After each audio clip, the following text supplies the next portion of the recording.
to imagine all life as you know it stopping instantaneously and every molecule in your body exploding at the speed of light. Total protonic reversal. Protonic reversal. Protonic reversal with your host, Conan Neutron. Broadcasting from a secret underground lair in Milwaukee, Wisconsin. A gigantic middle finger to everything that is rotten about music, rock and roll, and corporate power. The thing is, though, if you don't laugh, you're going to go on a killing spree with sharp nails. Confidence of a hero or a fool. I wasn't exactly certain which. Could not be more professional. It's only one I choose to go my life to. That's okay. It means something. It means something. And take that away. You know, that's my take on it. What's yours? Protonic reversal.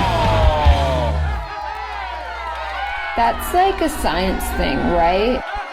Indeed, indeed, indeed. It is a science thing. It is a science place. It is a scientific fact that we are all up in your face. It is time once again for the one, the only Protonic Reversal. Thank you. Thank you very much for joining.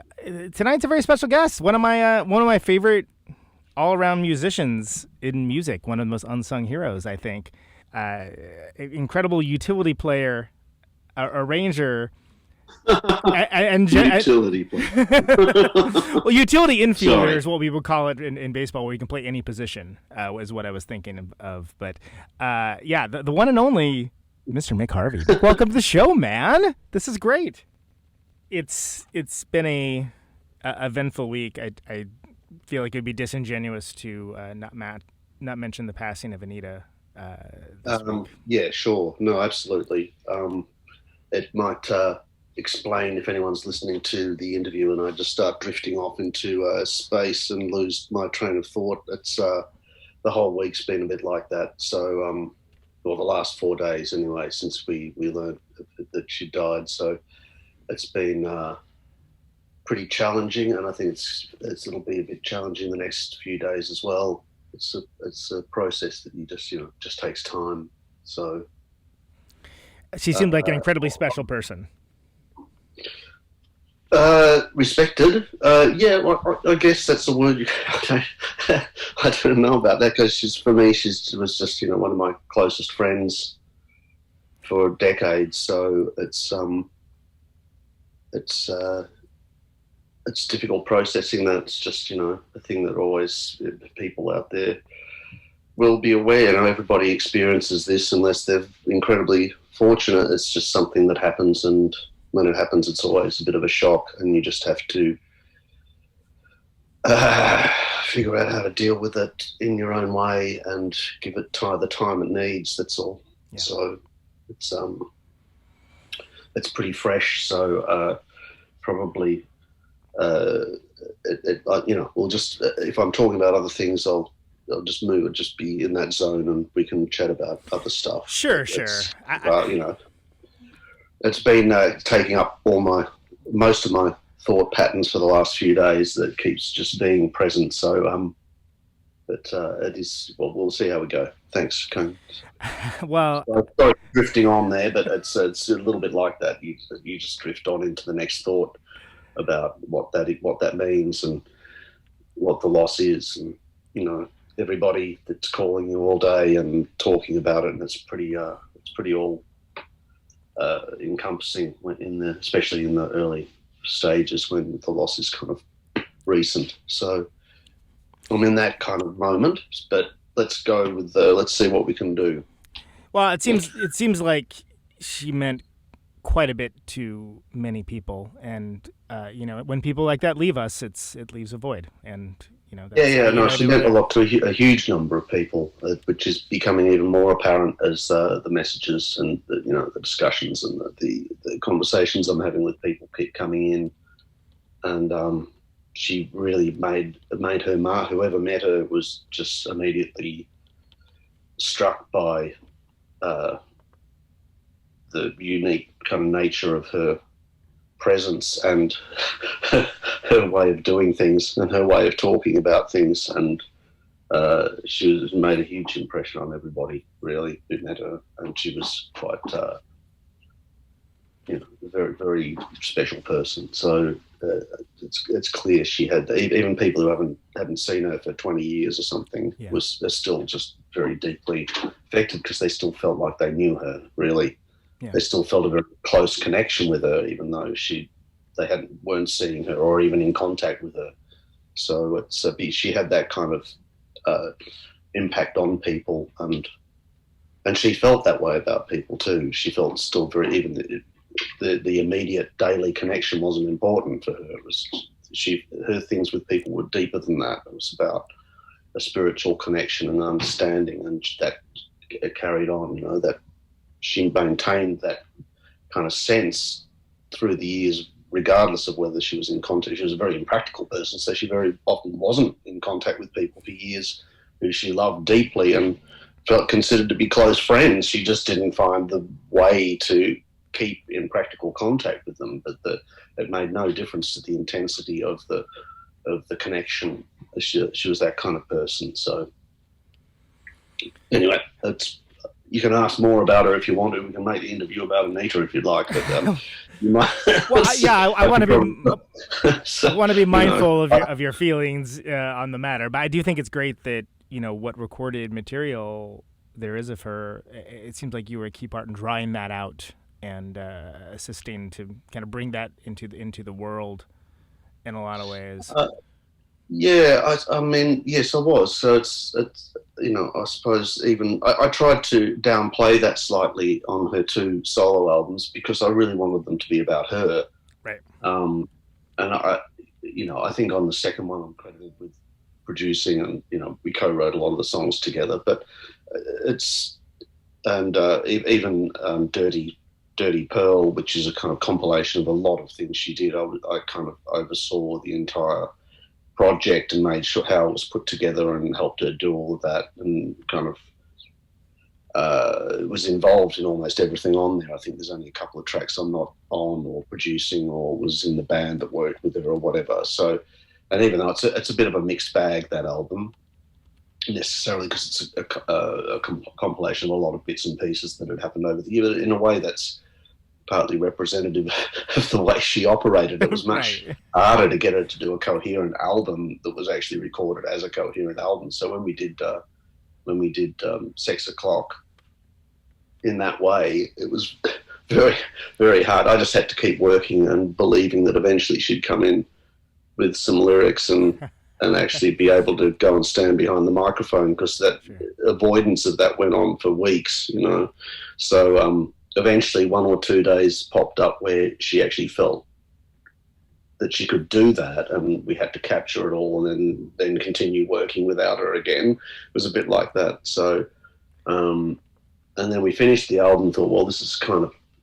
brilliant album, fantastic, kind of very specific type of album. I could talk about the contents of that, but probably better if I don't go too far into that, unless you want to. And we came to the release, and we said, so, you're going to do any interviews? How are we going to promote this? And she said, no.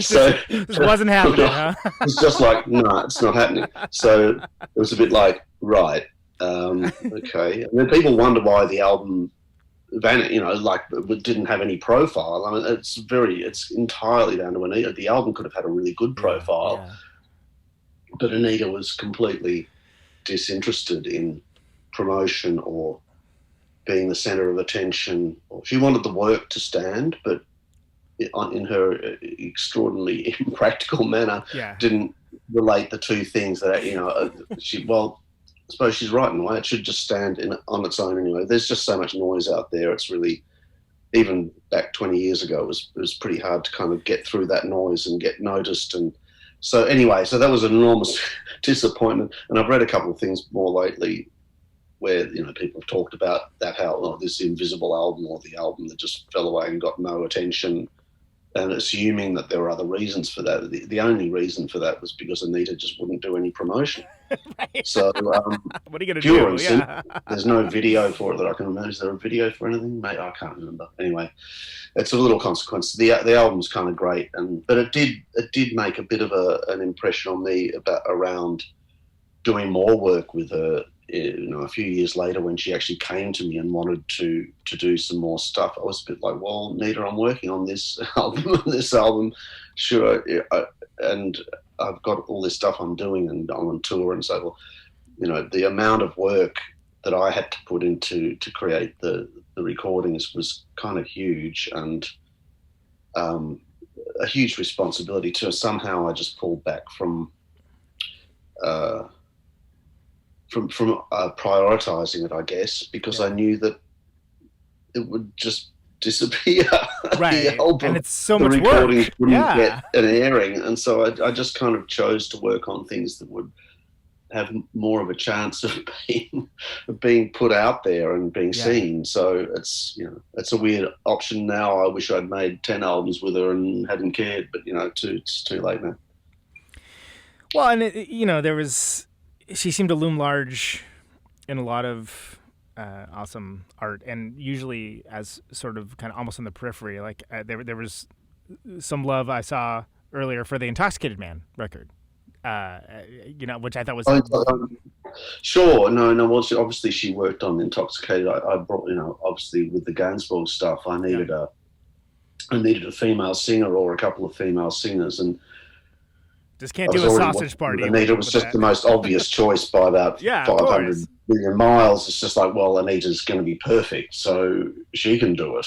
So, and she was right into it. It kind of was right up her alley with, a lot of lyrics about intimacy and relationships and weird borderline sexy kind of things that, are actually not just about that, but looking at a weirder side of it or asking questions about it. I think Gainsbourg's a bit misunderstood in this area. Everyone just starting to treat him like he's a bit of an un-PC sleaze bag or something. And actually, what's going on there, I mean, occasionally he slips into that, inevitably, because he's really investigating that area. Yeah. But there's a lot more to what he's writing than just this superficial notion of male sleaze. It's like much more complex. I think Anita understood that immediately too, and the subject matter of her lyrics is very investigating those areas, really, sometimes frivolously, sometimes like having fun with it, but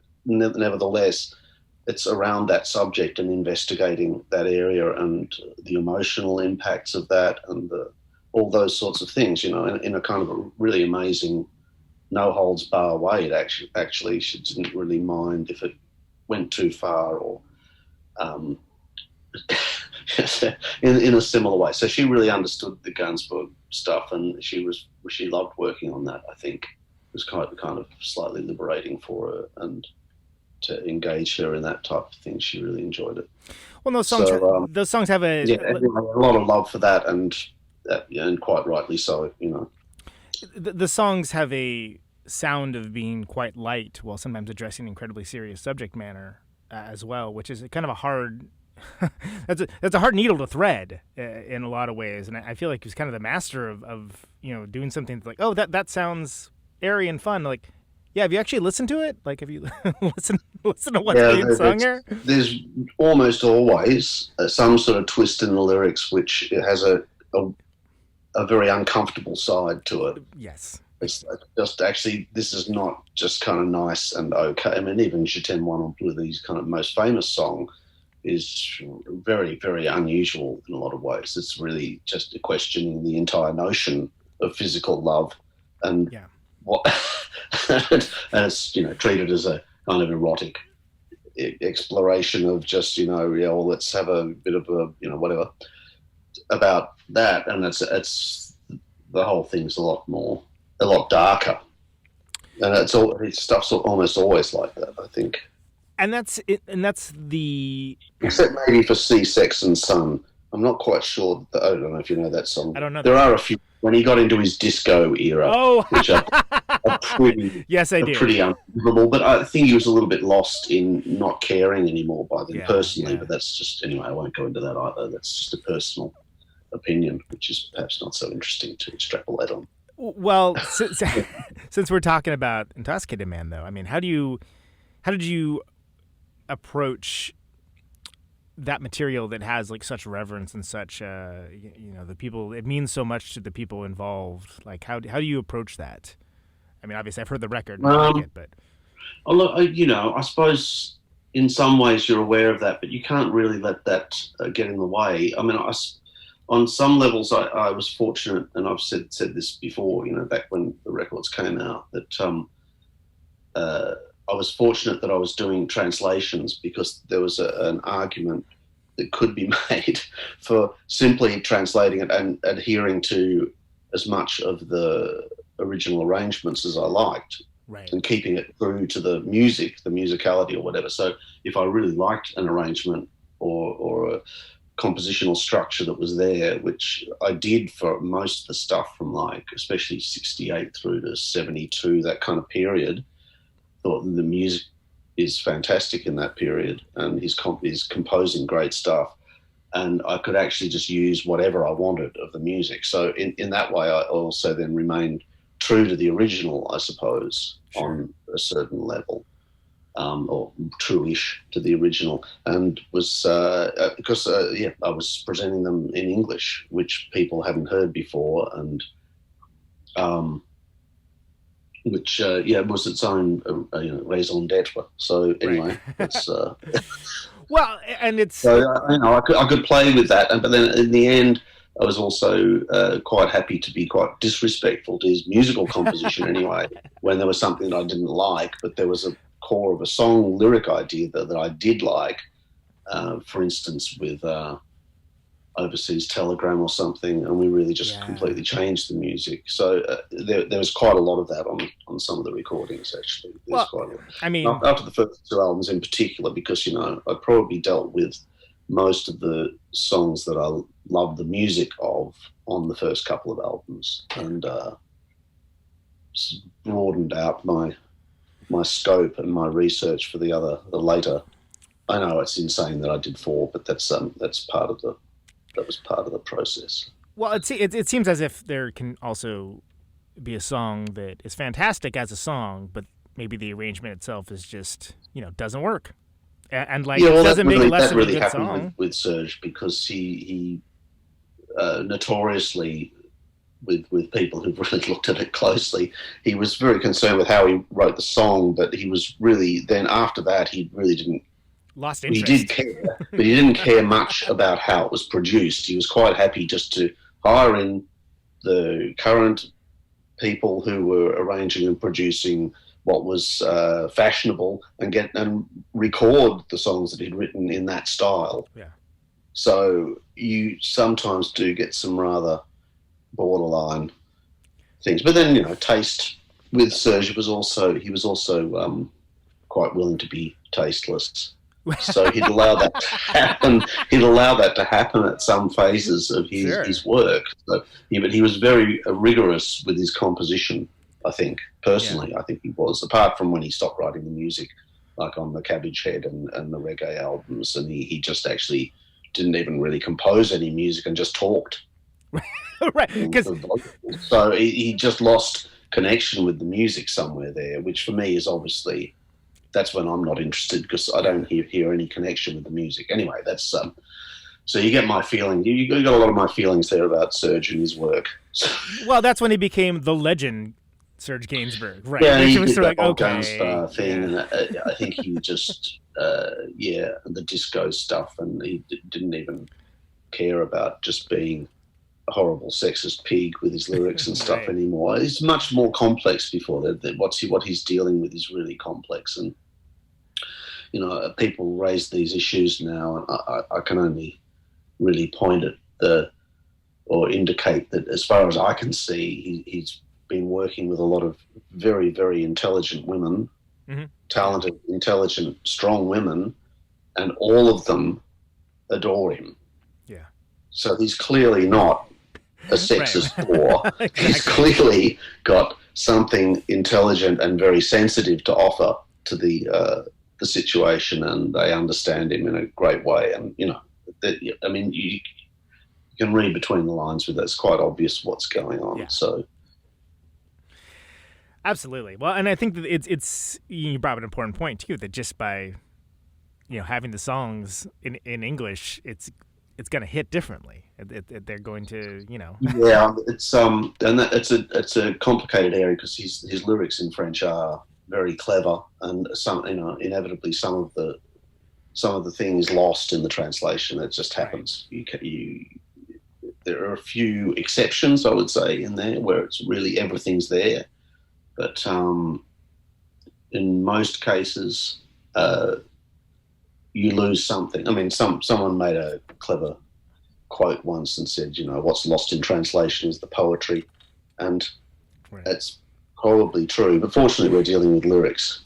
Right. So we get lyrics very often don't stand up very well as poetry when you remove the music anyway. So there's the kind of musical. But so you do actually, in my opinion, there's a huge amount of support for the lyrics not losing a bit of the poetry. Whatever poetry was in there in the first place is arguable. So, yeah. Yeah, and sometimes something is just kludgy or just doesn't hit the way that you'd like it to. Yeah, you lose. Well, I think by the poetry too. I mean, the thing is, obviously, with any language, it's the way the words go together, and it creates another level. It creates another layer of, you've got the meaning and the feel of the whole thing, but then just which words you choose that go with which other words is really a large part of the poetry. And once you translate it, that you can't do that. You can't replicate that. It's totally impossible. Simply not possible to replicate that thing that an individual has in their relationship with their language and how those words work together in there. It's just impossible. So that's lost. There's no way to do that. You have to then transfer it into a different set of words and a different set of connections that people with that mother tongue have with those words. So that's lost inevitably. And the French are very, very particular, as we know. Yes, indeed. Yes. Well, and I think they're very, very fussy about their language as well, which is fine. But they're very, very particular about it, and they love their language, and it's very important to them and to their identity. And so, a lot of people would just think it's a stupid idea what I've done, and other people are really, really excited and pleased. French people just think it's fantastic what I've done. I get a lot of good feedback, but also the larger portion of the French public would probably just consider it a complete waste of time. Sure, certainly. But I didn't do it for them. Yeah, so they didn't need me to do it. So that's fine. I don't mind. It occurs to me that it seems like it's done with a certain amount of reverence, but just enough of the sort of the lack of caring about being precious about it. Right, it's lack of reverence is important because that was also an important aspect of both his behaviour and his work, of Serge's work. So, at any point where I'd start feeling like, oh, maybe I should be being, then I could always invoke the spirit of Serge himself and say, I don't know if I'm allowed to swear on you. You may. It's not on broadcast radio anymore. Oh, you can. Sorry, it's not on broadcast. You can swear all you like, sir. Oh, okay. Then I could just say, "Oh, fuck that," because Serge isn't going to. Serge wouldn't have been reverent about it, being confronted with those kinds of questions. He would have been directly irreverent about it. So anyway, he would probably have a choice phrase or two for as an answer for any of those questions, I'm sure. Well, I had that ammunition in my back pocket if I felt questioned about that type of area. Anyway. Recently, I finally watched the Autoluminescent documentary about the mighty Rowland S. Howard, and it just reminded me of how brilliant that Pop Crimes record is. And I was wondering if you maybe could speak a little bit to that. Rowland S. Howard, personally, someone that looms very large as a figure, like as a quote unquote guitar hero or whatever in my mind. But the Birthday Party came about at a time, before social media, but there was an air of mystery about everything. And so to have in that documentary things sort of laid bare like that, including all the old archival footage, which is very cool, the live footage, things along those lines. But I found it very cool that he was allowed this kind of like excellent last chapter to like do something awesome. I thought that was really beautiful. Yeah, I mean, he wasn't a prolific writer, so he had difficulty with putting a lot of material together. That's why there's not a lot of recordings. That's why there's only 2 These Immortal Souls albums and 2 solo albums across what you could. I mean, he did some other things with Lydia Lunch and Nicky Sudden and stuff, and he did other things through those years. But effectively, there's 4 albums based principally around his writing in a space of 26 years. So he wasn't a prolific writer, and that was part of the problem. Bob Pollard wasn't, yes. Was part of the problem, him being a band leader and having an active career which was rolling on and turning over, which people need a lot of the time to see. If you're inactive, especially coming out of, as he did, what's effectively a kind of cult underground band in a way on a lot of levels. It certainly at the time, the Birthday Party were very much in that kind of space, although we felt like we were the best band in the world and all that sort of stuff, but which we were at the time. But Rowland then didn't produce. So when did the first These Immortal Souls album come out? It wasn't that much later, but it was like 4 years. I mean, yeah, the Birthday Party was only together for 4 years, and we made like all this. And then crazy. It took So much material. Rowland came out, and for a lot of the people following what was happening, I suppose, and being, it was very the 80s. There was a lot going on in the 80s, so it was a little bit like he already got left behind, and then he didn't call it Rowland S. Howard, so it was a band that people had to familiarise themselves with. So he kind of lost a lot of ground there too. So somehow, the way and I really respect that he wanted it to be a band, because he understood the importance of a band, which a lot of people don't. But he did, and he respected that kind of structure and the input of other people into the music and what that brought, and the need to honour that. And he didn't want to just make a solo album. He wanted to have a band and the benefits that brings. But he was at the same time probably organisationally and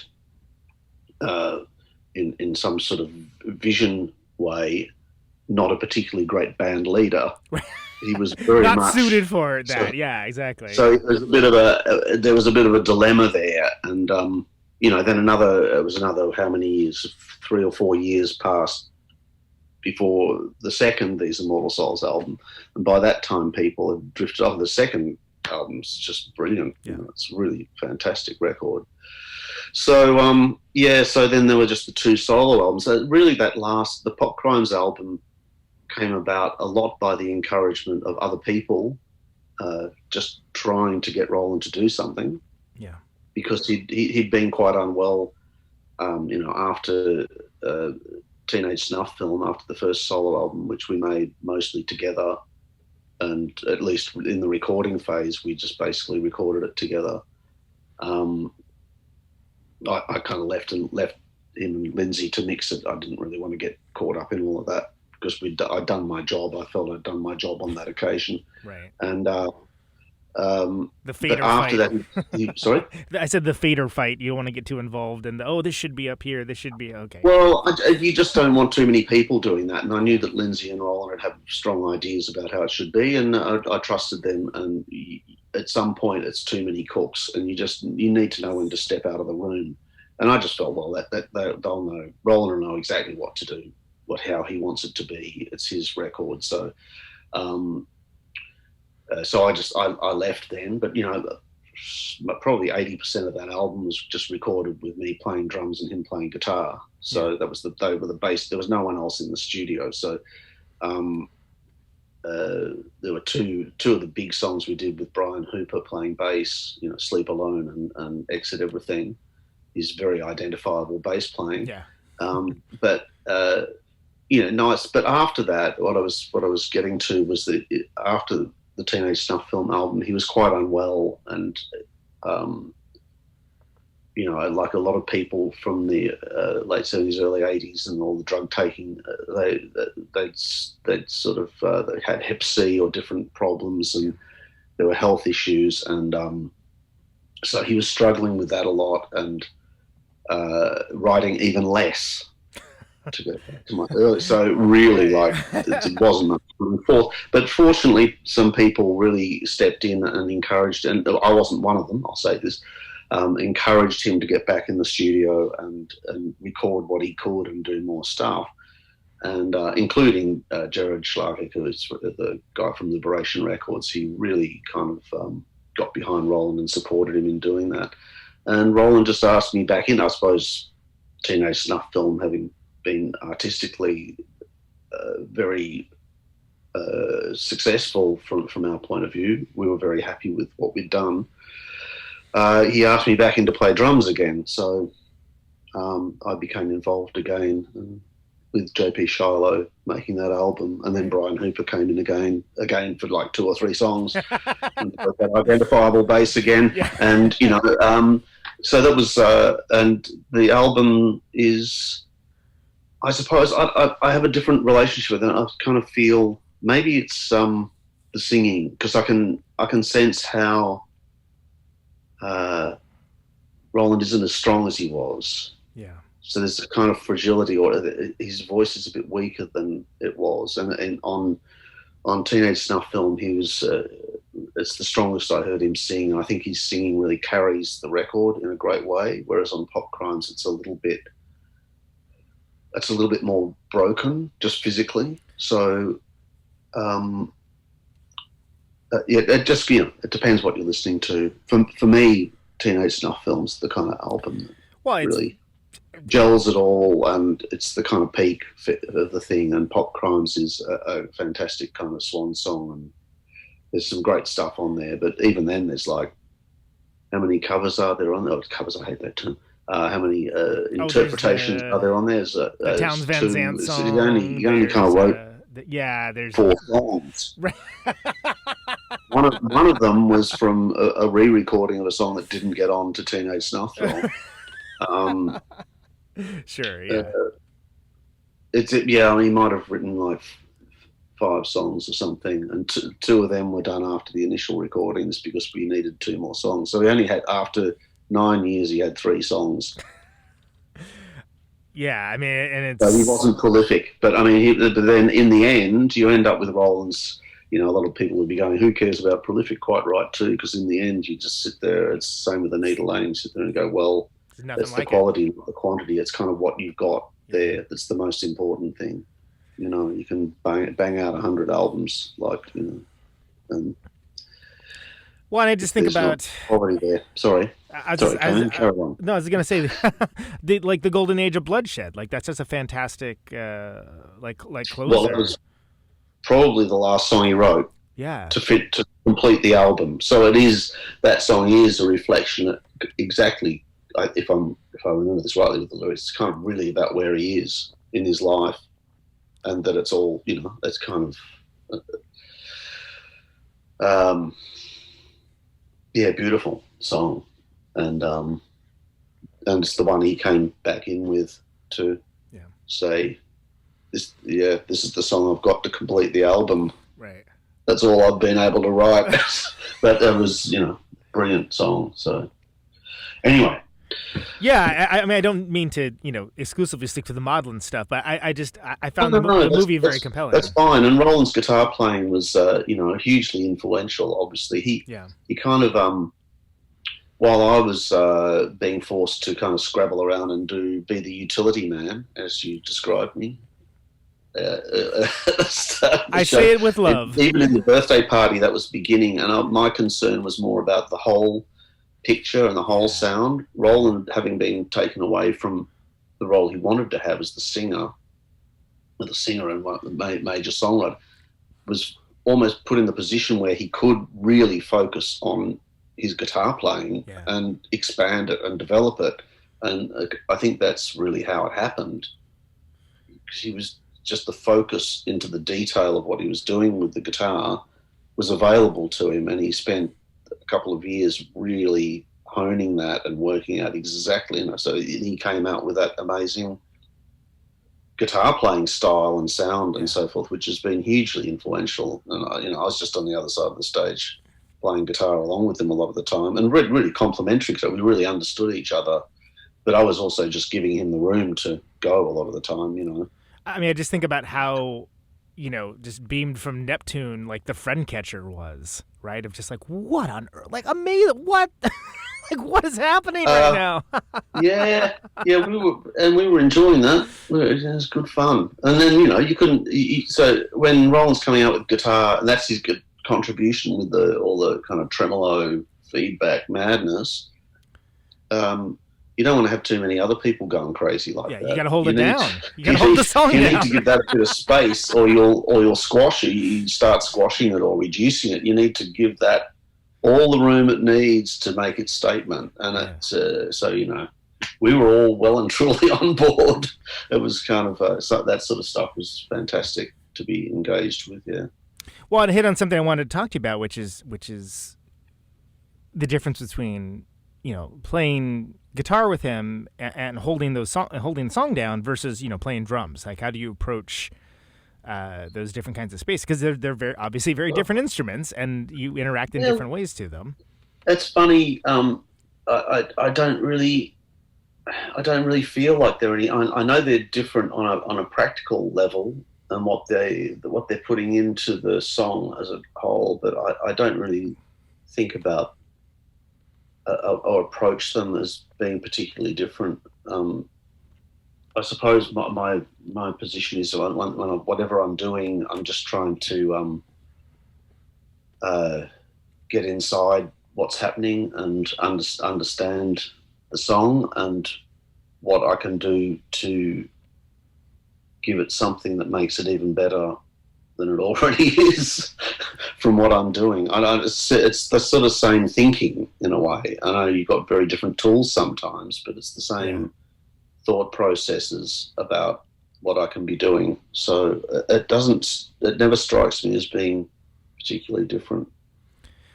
Might be different if you gave me a flute, because I wouldn't be able to play it, for one thing. A pan flute, perhaps. And I don't like the flute. No offense to any flute players out there, but I'm not a fan of the flute. But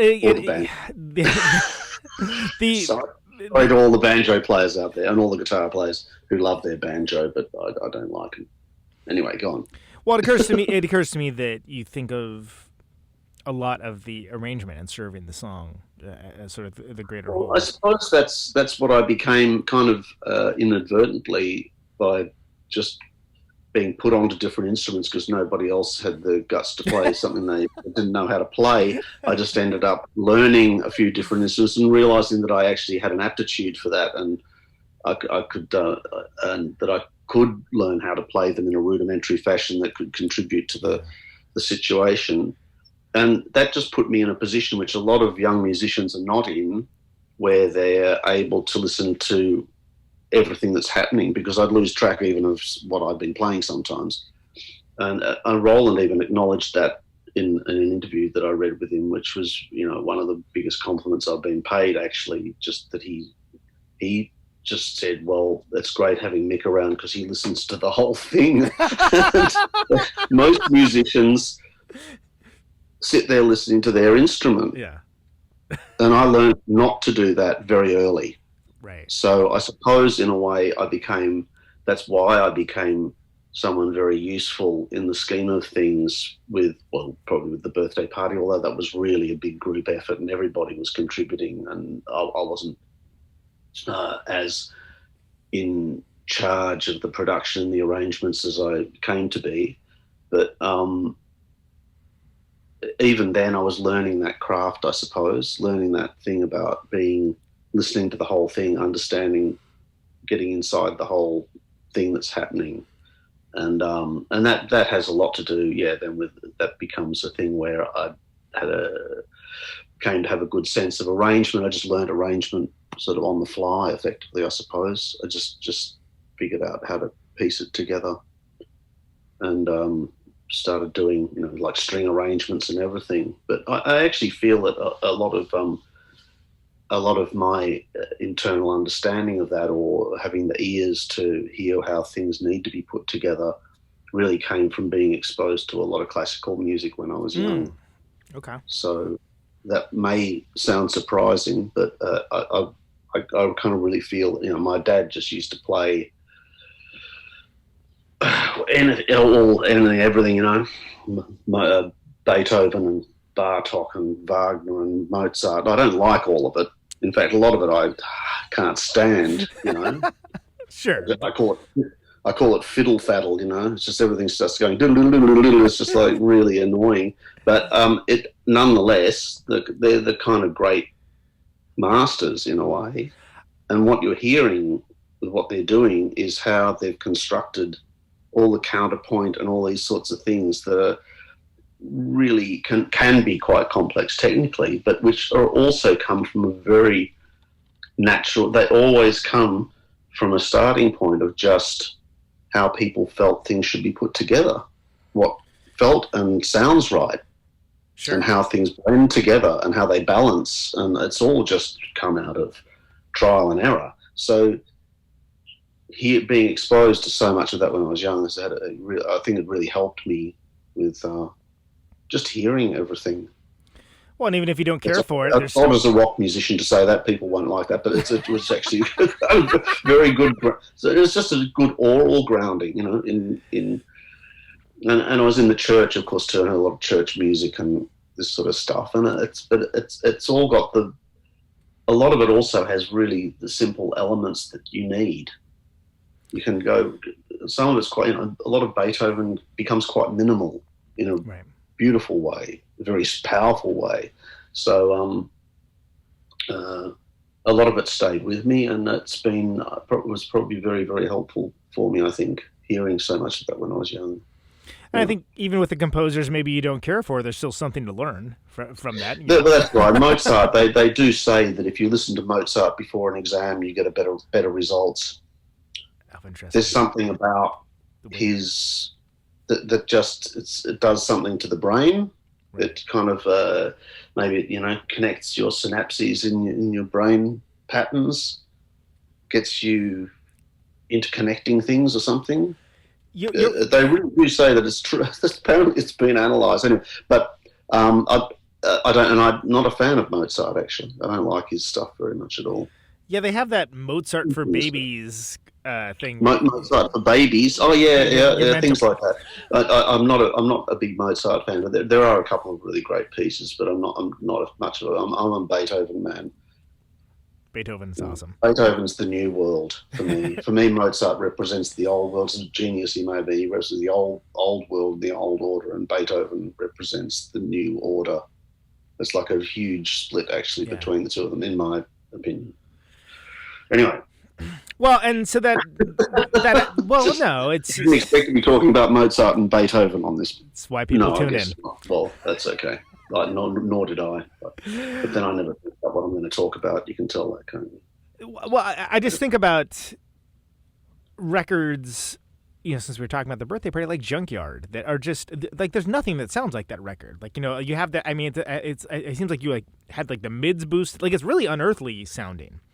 Like, just almost, like, daring someone to listen, almost. Right, it's so brutal. It's like the bass sound is almost completely scooped out of mids. It's got there's a lot of bottom end and a lot of high attack in the sound, and there's a real harsh edge to the guitars and even aspects of the drums, but they are. It's a kind of really a good harsh edge. It's kind of really snarling as opposed to just unpleasant. Yeah. I think, anyway. I'm sure a lot of people would find it unpleasant. I hope they do. We didn't want people to like us very much. But I'm obviously constantly overseeing the remasterings and when they go back into the test pressings. This is for the bad seeds as well. I get sent all the test pressings. I have to listen to all those bloody albums again, and it's A-Bing them and checking what they've done. And the albums that they've had the most trouble with, these remastering people, because you don't sit with the master, they just cut the vinyl without you there anymore. It's like the whole system's changed. Once upon a time, we would have been in the cutting room making sure it was sounding supposedly like we wanted it to. Now it's just completely remote. You have no access to what's going on. And the album that created the biggest trouble was Junkyard. Really? Oh, absolutely, yeah, because it's very, very specific, as you noted, and the TPs would come back, the test pressings would come back. Sorry, I won't use acronyms people aren't familiar with. And I would be playing them and it'd be like, they've warmed the bass up. They've warmed the bass up a bit.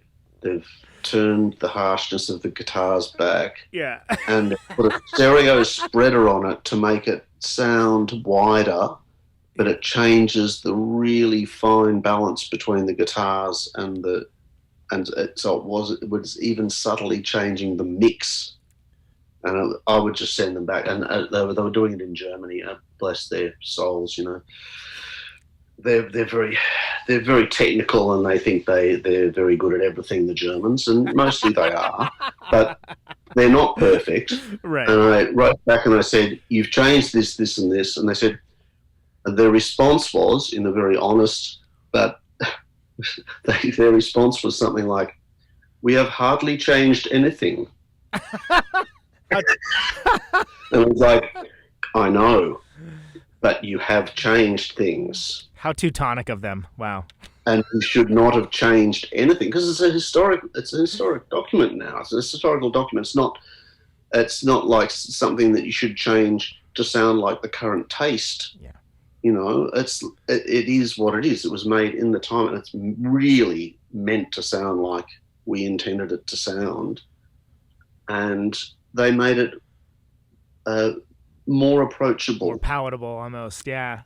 Well, it was slightly more approachable. What's the point of that? The whole thing's unapproachable anyway. The music's like weird and not meant to be nice and palatable. And so then you make the soundscape, I hate that term, but it's the only way to describe it, slightly nicer. What's the point of that? It's a completely pointless exercise. Anyway, so we and they were unmovable in their German way. They just felt they had done the right thing. So we had to get it done somewhere else. Anyway, but it's quite rare. Mostly the stuff comes back sounding really good. Well, and people just do it. They know, they respect that it's what it is, and they just cut it straight from the master they're given. They don't muck around with it at all. So, but well, fortunately, my life would be a nightmare. I'd be spending half my life dealing with that crap. But the Junkyard was really, really hard work. Well, it probably falls to you because you're the guy, as you've pointed out, that listens to all the stuff, right? Well, I mean, there's only myself and Nick. There's only, Tracy and Roland are both gone, so I don't know that Roland. Would I have checked with him the remastering? I don't think Roland ever wanted to check the remastering of stuff, which is odd because he would have been very concerned about it. If he'd heard them, he would have been had a lot to say about how they sounded. Yeah. And he would have felt exactly the same way I did about it. I mean, there was no divergence of opinion about what we were doing as the birthday party. We were all very much on the same page, so we didn't need to discuss anything. We knew what it was meant to be. So, but for saying, I don't wonder why that was. Maybe I can't remember now. Maybe those recent repressings were actually after he died. Is that possible? When did I'd have to look? I guess it's been about 10 years now, almost. Yeah, well, I mean, I'm not sure when they were done, and we redid them with Drastic Plastic. Is it the people in America who did them? Yeah, I have some of them upstairs, but I don't have them here, so I can't look, unfortunately. Yeah, and I just can't remember what year it was. But there's the other possibility that if it happened like sometime between 2006 and 2009 when Rowland died, that he would have been too unwell to be bothered to listen, Right. or not had a turntable and all that stuff. So yeah, it does fall to me. Yeah. And all the Bad Seeds catalogue, apart from after I left, falls to me to check the remasterings and the test pressings and the new reissues. And I do all of that. It's my, it's my legacy as well as Nick's, and I think Nick wants me to do that stuff. It's a heavy load, but I mean, just last thing on Junkyard, like I think Tracy's bass playing was so iconic and influential, but on that record especially, it's been emulated so many times. So the idea of rounding off the corners is like, are you kidding me? Like, why would you? Well, yeah, no, the bass, the corners of the bass weren't rounded off, but it was made a little bit nicer, and it's such a specific bass sound. He's the meanest bass player. Why would you do that? Sorry? I said Tracy was the meanest bass player. Why would you ever make it nicer sounding? Yeah. Yeah, or just a bit more warmth, and so people could enjoy it a bit more.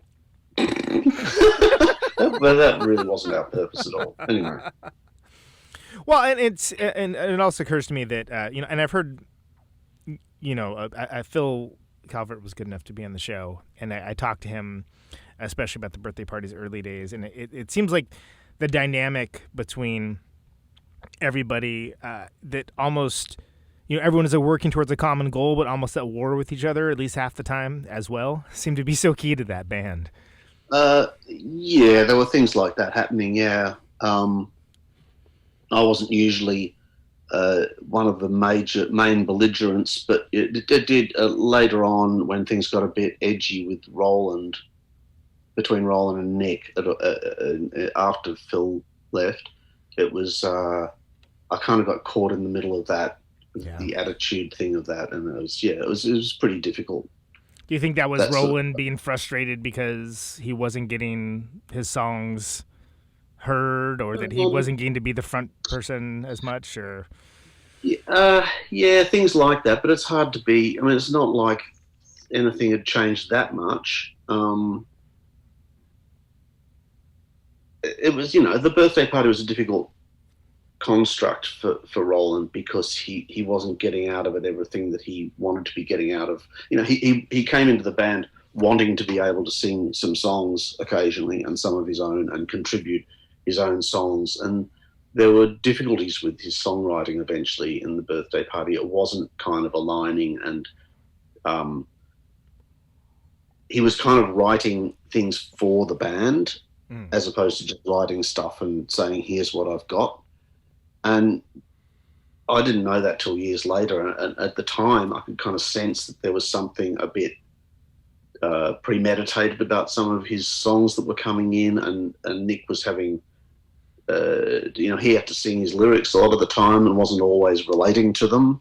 So there were things like that, and it wasn't like huge issues, but it was things that just kept gnawing away at the fibre of the being, undermining the kind of the integrity of the kind of the interconnection between the people. It was just being eroded gradually by just little things. It can really happen in a band because you're very, very close. We were totally just in each other's pockets constantly. So any little things like that could just create, just that gradual undermining of what is taking place. Of the interconnections, and I think there were also then a few arguments about songwriting co-credits, co-songwriting things, and who'd written what, like between Nick and Rowland, the most boring argument in the world, and then when there was a kind of impasse about that kind of issue, it was just like that was the end of that. Then Nick did turn to me at one stage. He was asking me to write songs with him, which to me is like, I hate doing that. I hate sitting down and writing this. I don't like that. I it's kind of, for me, it's a private, it's just a private thing. You just kind of do it by yourself. Anyway, he asked me to sit down with a guitar and work on a couple of things with him. And I just sort of said, why don't you just do it with Rowland? So I didn't really want to do it. And he said, I don't want to write with Rowland anymore. Oof. Yeah. So, when you're at that point in a band, it's like, that's the check please moment. I think there's a problem here. Yeah, exactly. That's yeah. So then I did write the songs with him. So it was like Deep in the Woods and yeah, I was gonna say that was Mutiny, the Bad CDP. Those yeah, ones, it's right? It's suddenly a lot of my co-writes, and it's because Nick wouldn't write with Rowland. Well, and I do quite like those EPs. I think they got a very they're great. Yeah, they're downer really good, vibe, but, very bleak, very Deep in the Woods even sounds like an iconic Rowland guitar line. He's just playing my entire guitar line. I wrote the whole thing, so he just plays my part that I wrote with his sound, which is great, Yeah.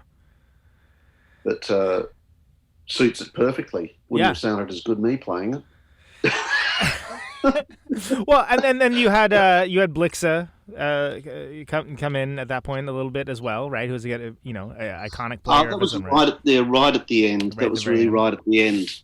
We had Blixa come in, and that was really that was difficult. That was politically difficult. I'm sure, yeah. Because it was when we'd reconvened after the band had broken up. Really, we reconvened in London to finish the Mutiny recordings. And Rowland played a guitar on Mutiny in Heaven, and Nick didn't like it, and asked Blixa was around doing something with Neubauten, I think, in London, and Nick asked Blixa in, and the next day Rowland came into the studio and Blixa was overdubbing his guitar part on Mutiny in Heaven, and it was like, I think Rowland took that pretty badly. Yeah, that's rough. Understandably. Yeah. I sympathise 100%. But, it's just, that's where things have gotten to. So, and the band wasn't abandoning. We'd broken up. So the band had broken up. So Nick didn't really care about offending Rowland, I guess. I felt pretty uncomfortable about it. But it's it was just what was happening. You can't really, can't go back and change that. So well, whatever. I could go. There was a lot more detail around that too. I'm trying to keep it pretty streamlined, but you can understand. There was this sort of split there between Nick and Rowland, really, and it became a bit unfixable. And I was the one who just stepped out and said, well, that's it. I can't keep going with this situation. I don't know if Rowland was really even that aware of some of the things that Nick was thinking because he wasn't talking to him. So, there's just, for me, I'm not interested in being stuck in the middle of that sort of thing. I just said, no, it's over. Let's just move on, do something else. I mean, at certain points, like being a marriage counselor or something, right? I mean, it's like... Oh, I think in marriage counseling, they talk about stuff. People weren't really talking about stuff. I mean, the extent of the discussion was what I have already told you. Yeah. I'm not writing with Rowland anymore was that was the sum total of any discussion about the issue. So, it was a band, it's like a bunch of young men with who didn't really know how to be diplomatical. But, just on some weird young man's mission. It does occur to me, and last thing on this, that the Bad CDP with Sunny's Burning has, I think, one of my favorite opening lines of any song ever. Okay, yeah, look, I must admit, for me at the time when Nick said that, I was like, it just seemed a little, really? It's a bit stupid, really. It was a bit dumb, but people seem to like it. I mean, it is pretty out there. It's like you can't say that at the start of a song. I appreciate that. That's kind of really good. But was it a good, really good thing that you're not allowed to say at the start of a song? I'm not so convinced about that. Well, I will say this: when I first heard it at 17, I was like, "Oh, okay." Oh, all right. Let's hear what this band's got to say then. All right. Like it definitely caught my attention for whatever that's worth. Yeah, I get that. Yeah. I was on board immediately, but as a 17-year-old boy, of course, would be. It's like, that's... You were on what? Sorry. I said being 17 years old, it was right down the line for me. I'm like, oh, fantastic! This is for me. Yeah, sure. No, yeah. That's what I mean. It was like a little bit of a populist attempt there. Like, oh, the audience will all go. We weren't into the audience response. We wanted the audience to be reactive to what we were actually doing. Yeah. As opposed to coming with preconceptions, and then you chuck something like that out, and you're asking them to join in. So I didn't really understand it in that way. It was very unusual for Nick to do that. Yeah, it's almost like playing with it seemed like out of line with our usual what we were putting forth. So I mean, I didn't mind. I mean, honestly, it sounds like I thought about it a lot. I didn't. we were just doing what was happening all the time. So I had my immediate thought about it, and then that passed, and then I didn't think about it again. Yeah. So, and just got on with what we were doing, which is what we would always do. So. Well, and it's, occurs to me that there's other moments of sort of upending the apple cart with that band. Release the Bats is something that, like, in the hands of a different band would have hit very differently. But, in the days before anyone even were talking about what goth was or anything along those lines, it struck me as like the dark humor of it was like, oh, that's hilarious. That's fantastic. But it's also didn't seem like it was meant to be. I think it's probably a little bit of a stab at the early Gothic things that were coming out. It's a piss take, sort almost. of sending them up, but that aspect of it is kind of lost in history totally, and it just seems like one of those things. But for us, it was probably a bit like, it's we didn't really feel very aligned with all that club. What was it called? With the Death Rock. What were they calling it? The Batcave and all that stuff in London. Yeah. All those bands. We felt really like in a different world than them. I think we felt in a different world than just about everybody anyway, and that we weren't really connected with anything. What we were doing was just had come to exist independently of anything, and we were trying to destroy rock and roll and from within. And of course, we failed. Well, and you inadvertently made some great rock and roll in the process. Well, exactly. I think that was probably the secret purpose. But we would happily have destroyed rock and roll if we could, but we just weren't good enough. We just couldn't quite do it. I mean, it just wasn't possible. Right. We were just a bunch of young guys from Australia with who didn't really know what we were doing. We were just doing what. We were just completely going by feel. So,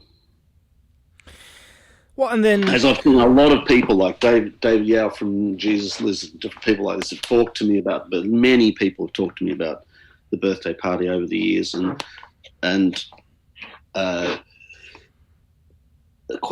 question. I remember David and one of the other members of the band. I can't remember which one now. Sort of just saying, "Did you realise what you were doing?" Yeah. And I said, we did realise what we were doing and what was happening. We knew what was happening. But in the course of the discussion, I just said to him, but we never discussed anything. There was no academic or band meeting or mission statement. We just had no conversations about what we were doing at all. We just kept doing it. Just having that. And we understood what was happening, but we didn't need to discuss it. Yeah. It was like it was organic or something. We just understood it. So, and I think he was a bit stunned about that we didn't actually analyse amongst ourselves or discuss what it was we were doing. Yeah, the 13-point plan or whatever. Yeah. Yeah. It seems like it would have been academically constructed on some level, but it's almost more compelling that wasn't the case at all. Yeah, but it constructed itself, and we understood what it had become and what it would continue being. Anyway, that's probably a lot about the birthday party. How long is this going for? That's fine. We can move on a little bit. I would very much. It would feel disingenuous not to speak about more recent things, but I also would like to touch a little bit about the Bad Seeds as well. So that's a that's a weighty discography, and a fantastic amount of time that has covered so many different types of records and so many different moods, so many different times in humanity. Yeah, definitely. And obviously when you're in a thing like that, what really shifted between the birthday party and moving into the Bad Seeds was that Nick really took the reins, became the guiding figure, and the focus of the band then was to realise what he was doing, and each album or each next phase was about what Nick was doing. So once you move into that, you're really connected with, and you're in the service of that songwriter. And that's kind of what happens with PJ Harvey, or when I'm working with her or whatever. So you're also at the mercy of whether they've come up with something good or not. But you have to buy into, well, when I say good or not, I'm being black and white there, whether it's brilliant or not quite so brilliant, perhaps I could say that. And you're there for the ride, whether you have control over that or not, because you've committed to the project and so forth. So it's a really interesting process in that way, and observing how that plays out, because when you're in the middle of those projects or those tours or whatever you're doing, you're completely committed to them. You go all the way with them. You can't not go into them. And I think a lot of people outside of music and outside of bands just sort of think, oh, the third album wasn't so great. They must have realised what they were doing wasn't that good. But there's no way. There's no objectivity there at that time. And even if you suspect in the early phases, like, oh, perhaps this isn't even the sort of thing that I like, by the time you're on the journey, and you simply have to go through the whole thing, and you have to commit to it and really invest yourself in these things. So, fortunately, the vast majority of Bad Seeds albums are really fantastic, or I think they are. And so, when I've had to listen back to when I've been forced to listen to the catalogue again, well, I am, in some ways, I am forced to listen to it again, as I've described before, like checking test pressings and remasterings and stuff like that. Even remixing, I had to do the entire catalogue into 5.1, which, never became popularised, that format. They sound absolutely incredible. I'm sure, yeah, that's fantastic. So we mixed them specifically, and I did all, they sound brilliant. Anyway, the good thing about having to go through all that catalogue is just so much of it was fantastic, and that it was, it was really actually enjoyable to do the whole process for the most part. And every time I come back to the catalogue, it's interesting to hear some things are different when I hear them again. Yeah, it's really interesting that my memory of them, I always felt that my memory of the albums was pretty accurate and in line with, whether I felt they were, brilliant or not quite so, or whatever, had my personal feelings and taste about them and so forth. But the passage of time, I think it has changed a bit. I hear some of them a bit differently now, and it's really, so it's interesting to go back and listen to them again, because it's something I don't normally do. If people ask me, oh, do you listen to you? So I never put my own records on. It's like a death horror. I don't, So we even had recently there was a bizarre online thing that they did at the, must be at the sort of Nick Cave and the Bad Seeds website, or maybe it's some connected thing with Mick, where they streamed the Murder Ballads album, and there was a chat room. Oh my goodness! Okay. Running parallel with the album, and it was absolute madness. And I think myself, Nick, and Blixer were there, and Warren was there hiding in the corner, just watching, just checking it out. Yeah, not saying anything until someone called him out, and he kind of popped out and went, "Yeah, I'm here." how could I miss this or something? He said something like that. Anyway, it was pretty funny. I think poor old Blixer was just like this barrage of high-speed English. I couldn't keep up with most of it. I think, and he must have been. It was difficult for him to keep up with that speed. Yeah. But it was really interesting because at the end of it all, I could see that Nick was really surprised at how great the album was. Yeah, it's a good record. He was like, fuck, this album's really great, and clearly he hadn't listened to it since we'd put it out, which is exactly what I don't listen to them either. You don't listen to your work that way. It's you have to just move on, I think, and you can. It's better to leave it where it is. Yes. Maybe the fear is if you go back and start listening to it, or the experience is if you go back and start listening to it, thinking, oh, it could have been a bit, have I done like that? You start kind of, it's hard to, if my music comes on somewhere at someone's house, especially. Awkward. It's horrible. It's just like, turn it off. It's the last thing I want to hear, anything at all. And even at a club or something, if you're out and your music comes on, it's just really distracting in the most annoying way because you can't concentrate anymore on it's just. And then everyone looks at you. Oh, look, it's you. It's me. Shut up. You're doing the thing. Go away. Okay. All right. Yeah, I know. I did. I know. I'm aware. Thank you. There's two of me here. Go away. The other thing. It's just anyway. Briefly back to Murder Ballads. It was great that Nick loved the album so much too, because the Murder Ballads album was probably one that he didn't feel as you were going on to some of the subject, that he probably didn't feel as personal a connection with in some ways, because the lyrics are about third party sort of allegory, things, I suppose you could say, as opposed to his personal things. And it was great that he could hear how bizarre and out there the album was. I think he really loved hearing it, genuinely.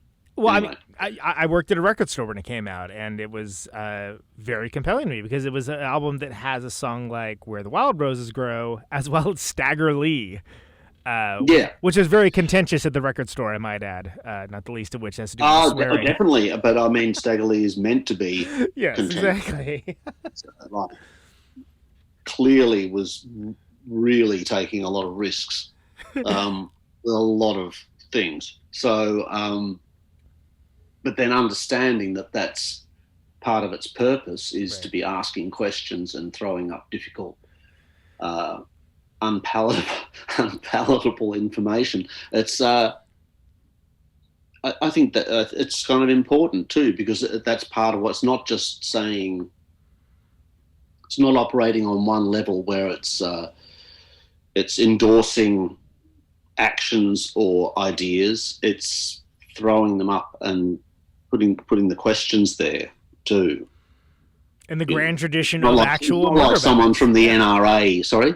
I said in the grand tradition of actual murder ballads, which probably, right? But it's also, it's not coming from some right wing or left wing nut job who wants to go out and shoot people. It's actually there's a different purpose behind it. So to kind of apply some of that sort of idea to it would just be a complete misunderstanding. But I can see why it's contentious but that's what it's for. It's to make people ask questions.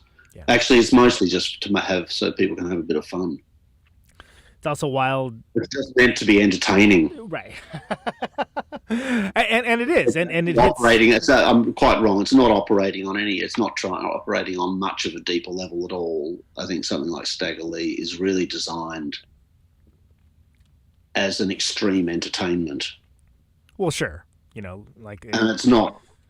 It's not a statement. It's not in some ways, it's not a serious statement on any level. Yeah. It's allegory, and it's in the tradition of Walking Dead or something, right? But I can understand why questions around some people, and people are understandably they take exception. A lot of people have talked about Nick's misogyny that they interpret in his lyrics, and this has been a big issue over the years. And I've seen huge articles written by women who are outraged at his entire oeuvre because they think it's just an appalling affront to women everywhere. And, you know, I think what that indicates more than anything is that Nick is presenting complex and difficult ideas, and that's, I think, probably a good thing. You know, it may be that he has elements of misogyny. He's not so much misogyny, just not necessarily seeing as women as equals, I would say, a lot of the time. And that's a kind of complex issue too, because obviously there are exceptions to that, and his enormous love and respect for Anita Lane to begin with, and Nina Simone and people like this, then clearly he does respect women enormously and their abilities, their potential. So there are complex issues there, and I think that's what that indicates with people having problems with some of those things, that there are complex issues that Nick wants to throw up. He likes the uncomfortable. Well, sure, and there's cultural cachet to it that matters to the larger thing. I mean, think back to Let Love In and Red Right Hand. Snoop Dogg covered that. That's crazy. And it's that's a weird one. Red Right Hand, and it's kind of Snoop Dogg. I think Nick and Snoop Dogg have got some kind of they kind of know each other a bit through a couple of mutual connections, and I'm not quite sure how Snoop Dogg got onto Red Right Hand, but it's a song that was I remember when we did Lollapalooza way back then for Our Sins. It was a song that everybody in all the bands loved, that song. Yeah. So it didn't matter, maybe they didn't like much of what the Bad Seeds were doing, or maybe they liked all of it or whatever, but that song, that was the one, resonated with almost everybody for some reason. So it's got it's essentially my music. It just came out of a jam. So as a co-write, understandably, because it came out of a jam, but it's essentially my groove. And it's just a 12-bar structure, like a 12-bar blues structure. It's got a kind of thing. It's like what is that style? I suppose it's almost dark soul or something. It's like kind of a weird. It's very familiar. It's got a kind of it's got a universal feel to it that just kind of can operate for almost everybody. Well, it's weird, isn't it? It came out of just completely the weirdest thing anyway. I can't explain how the music even came to exist. But then he almost hits it like Wilson Pickett channeling Raymond Chandler or something. There's something about how it hops. It's got something for a lot of people. There's a lot of people can find something in it. So and it's quite atypical of Bad Seed songs. Actually, there's not a lot of other songs in our catalogue that are like that sound like that or have that function. So and that's probably because it did come out of a jam.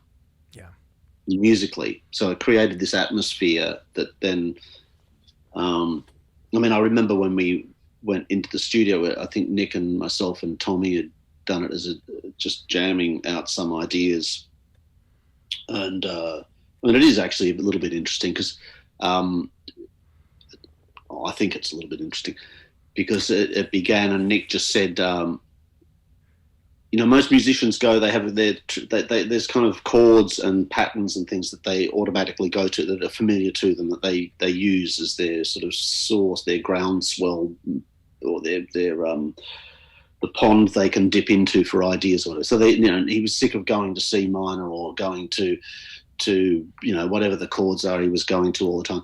And he just said, as Tommy was sitting there on the drums, he said, "Play something in a key I don't know." And so I just thought, B minor. He won't know B minor. He just won't know it. And so I just started playing the bass line, just came straight out. That's fantastic. So I can't, without any thought at all. Right. And that's kind of being freed up in your mind. You just went on and just started playing this thing. And, we just did this long jam. And there's on a B-side, actually, called Where the Action Is. And Nick did these fantastic improvised lyrics, too. He's kind of a bit of a genius at improvising lyrics. It sounds like a whole constructed song for 10 minutes, and he's just made it all up off the top of his head. It's kind of hilarious. Anyway, but... when we went in to do Let Love In, we had all these demos that we'd done from different places, and that song was there. And myself and Tommy and Blixer just said, well, we should do something with that because the music's really good. And Nick was like, what? Do something with what? He had no recollection. I mean, his focus is very much on the lyrics. Yeah. Most of the time. Yeah. I mean, it was then. Maybe he's a bit more... I don't know now, but he seems to be a bit more focused into the music as well these days than he was then. He was much more focused on the lyrics. I mean, he was writing a lot of music, obviously, so his connection with that's pretty great. But the lyrics were probably more important to him then than the music, and he just wasn't hearing the undertow, the kind of music, the atmosphere of the music that was there. And it was just like this. It was a kind of improvised lyrical comedy moment. So we went in and recorded the basic track of what became Red Right Hand with no singing on it. So he came back with those lyrics after he heard what we did and recorded in a proper studio, sounding really great with the drums really, whatever. He realised it was something that sounded pretty great and kind of gave him the ideas to expand on this idea for the lyrics. So some sort of lyrics he must have had lying around. So that's unusual. Things don't normally operate like that, but it sort of shows how important the band can be. Right. Well, exactly. I mean, that's the fact that the Bad Seeds do operate like a real band around, and people don't always know or understand that. And I mean, it's also an abnormal band because he is totally the leader. It's all ultimately he decides everything. Yeah. In a certain way, the bottom line is with him. So, but the band is contributing constantly, artistically, to the process, and Nick loves having that around. He needs that around, and obviously he chooses pretty interesting people for the most part, apart from just getting me to stay with him after the other band broke up. He's chosen really interesting people, and it's sometimes the band that can provide, the atmosphere that creates. Absolutely, yeah. Well, in Nick's case, particularly the groove to what's happening. Yeah. Because Nick does tend to, historically, he has just sat at the piano and plotted out the chords, and there's kind of no rhythm, or there's rarely. I mean, that's a bit unfair. There's very often not a kind of feel or a rhythm pattern so the bass line. So Martin Casey's been incredibly important in that, in giving a kind of rhythmic feel to what's happening, the potential there, and just giving it it's just an added dimension, and that used to fall to. Before Marty was there, that fell to other people. Yeah. Me, mostly. Well, I was quite often the drummer and the bass player, so that job quite often fell to me earlier. But once Marty was there, it became a kind of reliable system to have that work, get that working, where the feel of the material would become something really nice and strong. There's a breathability to it. That's a kind of foundation. Sorry, I said there's a breathability to it. There's kind of like a different level of assurance that allows for other people to shine in different ways. Yeah, absolutely. I mean, what Marty provides is another. There is a lot of space, and a lot of people don't even notice. Yeah. Oh, I know what's happening. It's almost invisible, but it's having a huge impact on everything that's going on there. And I think people, a lot of the public, it's understand a lot of the public don't.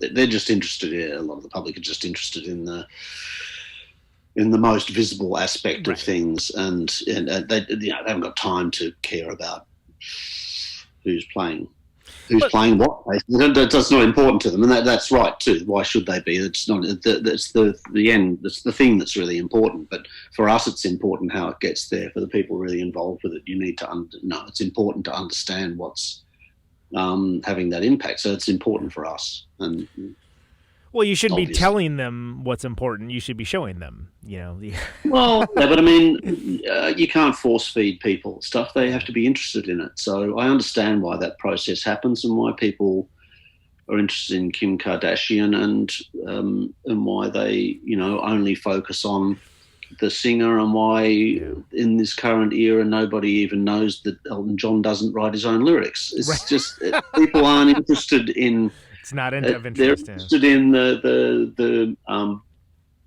most visible, thing. It's condensing it down, simplifying it so it's digestible. I get that. It's okay. That's all right. I don't care. I don't want to be the center of attention anyway. I'm not interested in being. I've never been interested in being the center of attention, and that's probably why my solo stuff is also impacted by that, because I'll do the minimum exposure for it that I can bear to do. Yeah. Because it's just not what I'm doing. I'm just not interested in that, and I'm not in. I just want to make the music and make it the way I want it to be. And a lot of the time, I want it to be quite difficult, and just put it out there. And so I'm not as bad as Anita in that regard. I will do interviews. I do some shows, but I do feel occasionally quite uncomfortable about the promotional, the exposure, the public aspect of selling myself. Yeah, I don't really like it that much. Yeah. And I think apart from getting bored with the huge quantity of interviews that he has to do, Nick actually kind of likes selling himself. He likes that part. He's quite comfortable with that part of it, which is really important too. Then look at the impact it has. That plays into the whole success level of things very much. If you've got someone, and he's a great frontman live. He's a showman. He also sells the thing enormously at the shows. Yeah, when someone who's jumping around, doing that, waving his arms, it really, and it is great. I love it too. I enjoy seeing people perform like that. It can be really good if they're good at it, or the intensity and the focus of what they're doing is in the right place. It's just not. I'm just not good at that. Right. Well, it's not. I mean, in an ideal situation, someone doesn't have to do all of those things. No. Of course not. Of course not. I'm just saying this is where it's coming. I'm coming from the point where of the public and what they're acknowledging, what the public sees, and what they've got time to respond to. Because usually, everybody's got their own things. We've all got our cat or our dog, and we've got how many hours are there in the day? Yeah. who wants to know who played bass on that song? It's just most people. It's not for most people. It's not interesting. I understand that. They just want the thing itself, which is the most important part of it anyway, is the end product. It's the end. It's the art in the end. It's the music that you're just hearing. That's what you're doing it for anyway. What the musicians are doing it for is to create that thing, and that's what should be the important focus. May I ask you about Henry's Dream, about that record? I understand it's a bit contentious in certain circles, so. Okay. I quite like it. I think it's a very. In what way? Well, I mean, it was a difficult album to make in that it was the first time we handed over the production ostensibly to someone else. We were kind of talked into the notion of not producing it ourselves, which was in a couple of ways was a good idea in theory, and we did learn things from it which were very helpful and helped us make our subsequent albums a lot better. to push ourselves a bit more with the basic tracks and not get lazy and stuff like that, and really kind of get really good performances, that went.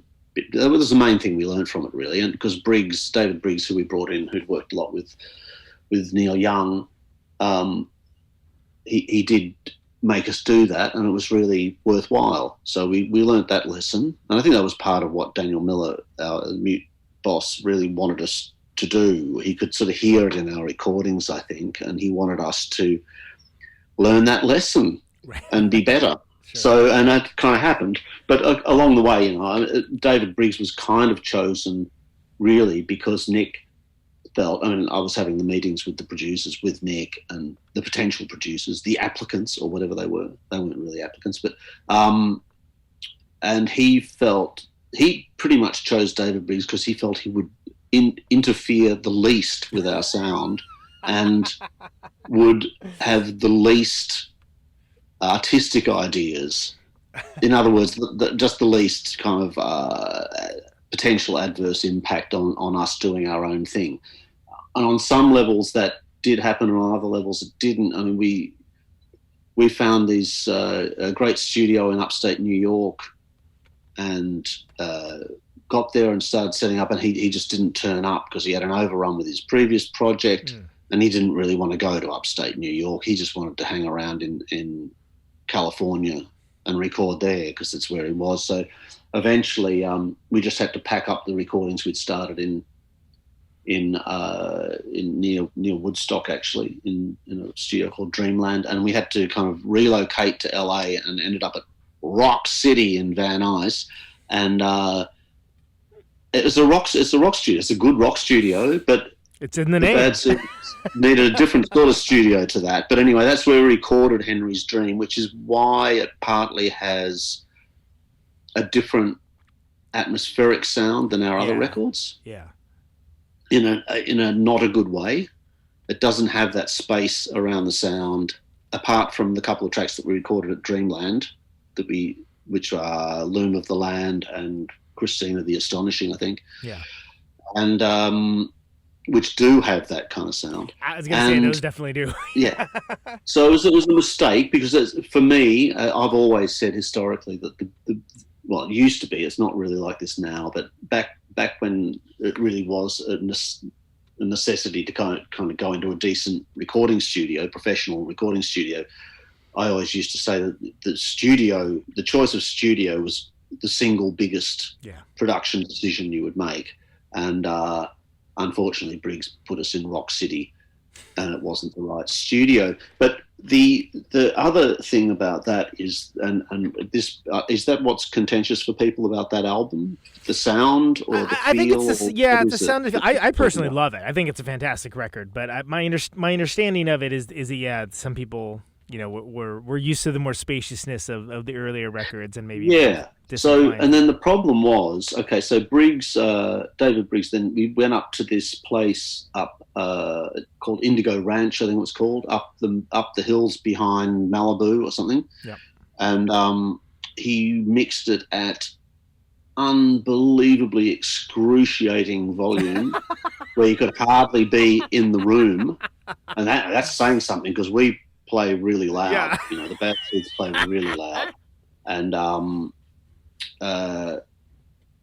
so we got the mixes back, and of course there was no room for subtlety then, and you can't actually hear things that are wrong with the balance when it's simply too loud. It puts the vocals. Yeah. You need to be really careful with that because the vocals, you just mix them at the wrong level for one thing.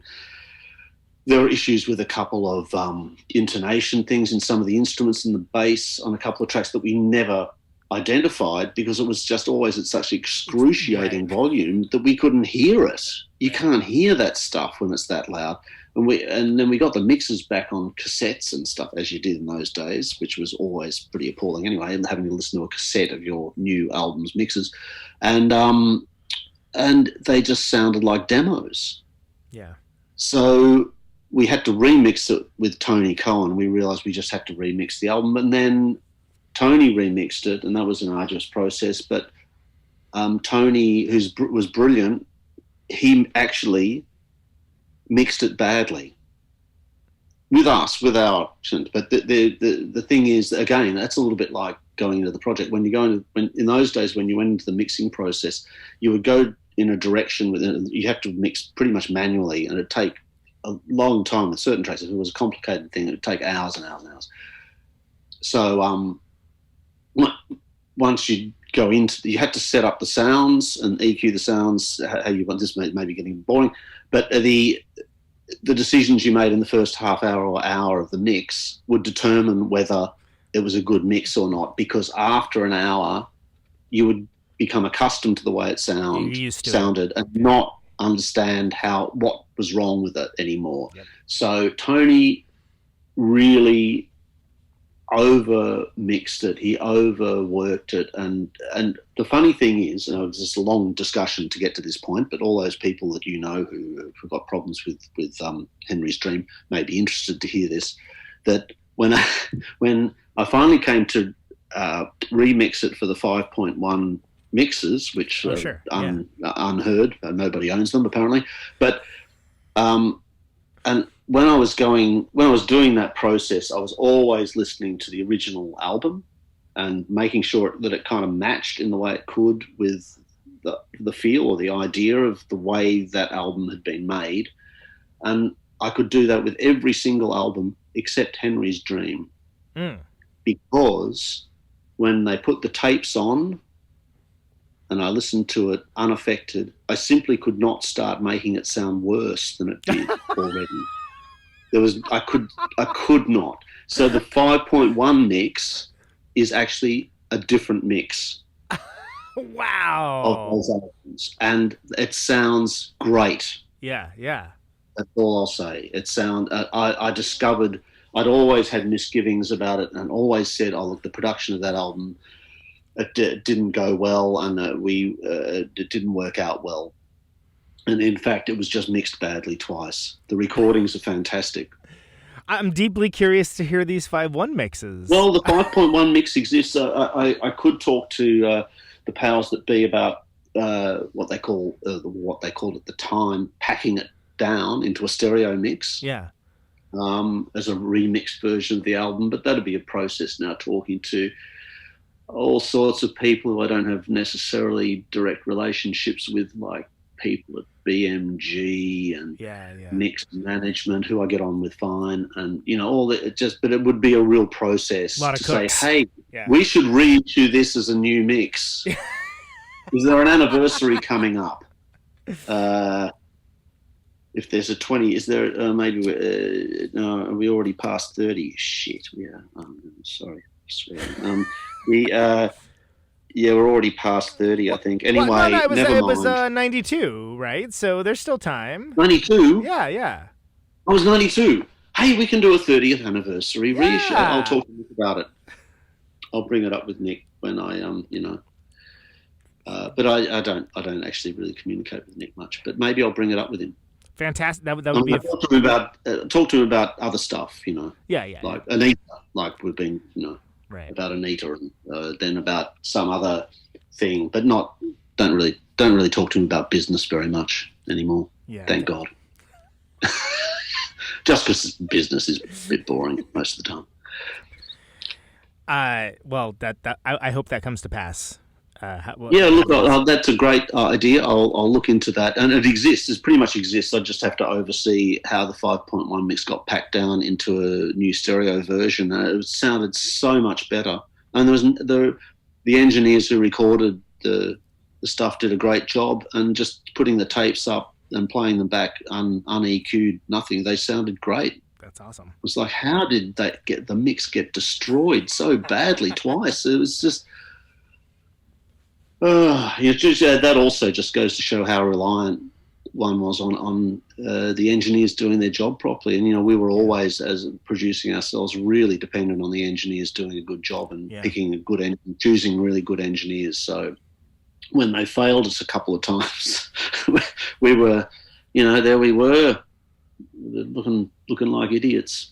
Never mind. No, it's not that bad. Obviously, the album's it's a good album. I quite like it, but I'd be super curious. But I know exactly what people mean about not having that space, not having that that feel and the atmosphere that Bad Seeds albums have, and that album lacked that.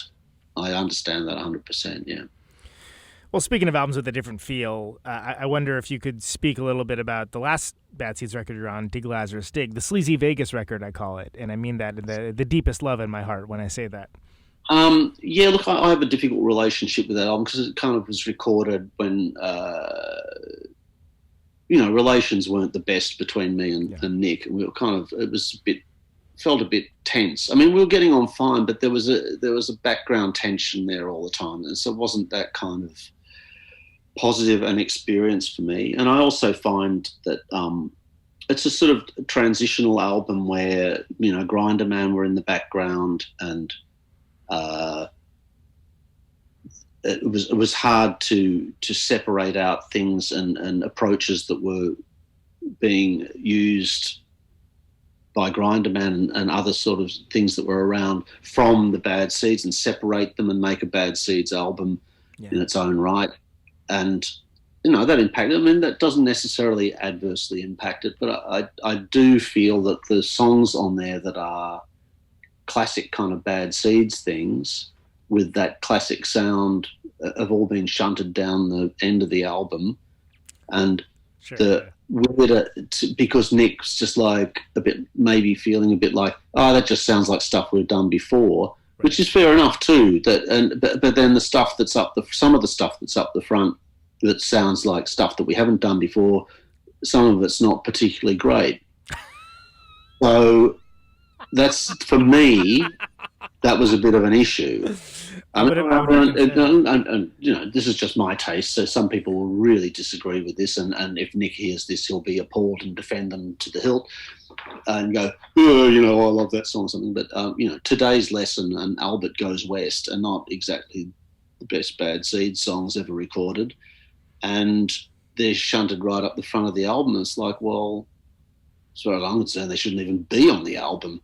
But, that's so for me, I was watching all that thinking, I felt out of step with everything as well. So, there's misgivings from my side there in defense of other people and the things that they were doing and deciding. I was sort of out of step or being put out of step by things that were happening. And, I just didn't enjoy those aspects. So it has a kind of a little bit of a bitter taste to it for me, that album. And there's great stuff on there, though. I really love some of the stuff in the second half. And the title track and Call Upon the Author's brilliant. I love that one. Is fantastically weird. And, so there's great things on there too. But I just felt that the whole idea behind some of the decisions was also difficult for me to stomach, and the subsequent tour was a bit difficult for me, and then I left. So obviously things weren't in their best state. Spoiler alert! To leave the band, so I'll excuse a lot of those things on the basis that I was not getting along with everything. Yeah, So anyway.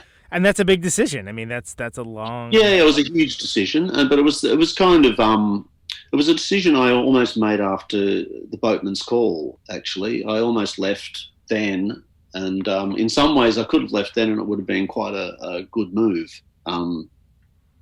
But and not because I was unhappy about that album either. No, I think the album's fantastic. It's kind of more of a solo album, or it should probably have been a type of solo album than a Bad Seeds album, but it didn't really matter in the end because it came out the way it did. And the Bad Seeds, as they were, acquitted themselves really well to a very difficult task of not doing very much. And, so that was great. No, it was really impressive, actually. It was brilliant. So play almost nothing. Yeah, okay, cool. And also, interestingly, when I've heard, I always felt that like that album might just sound a bit soft, and in hindsight, whatever. And it was actually one of the albums that when I had to remaster or remix the things again or listen to the test pressings again, and that album came around, I was very impressed with how raw and edgy it is. It's quite confronting, that record, in a it's not. It's I suppose it's a gentle record in some ways, aspects of it, but it's a brutal really record. raw. Yeah. Sorry? It's a brutal record in other ways, though. Like it's really, but the sound and the playing, it's really raw, rough around the edges in this great way. That's so I really enjoyed hearing that record again. It was quite a nice experience to find that actually that was as uncomfortable as anything else, but just in a different way. That was really nice. So, but that wasn't just at the end. I think relations had soured a bit. I think it was probably, I don't want to talk about drugs and stuff, but Nick had been on and off drugs all the time through the 90s, and I'd really there'd been really difficult things with relationships with really close mutual friends, and of which we had quite a few, and I was just over it. I just didn't want to be around it anymore. Yeah. But then that's exactly when he finally went in and stopped that cycle of being on and off, and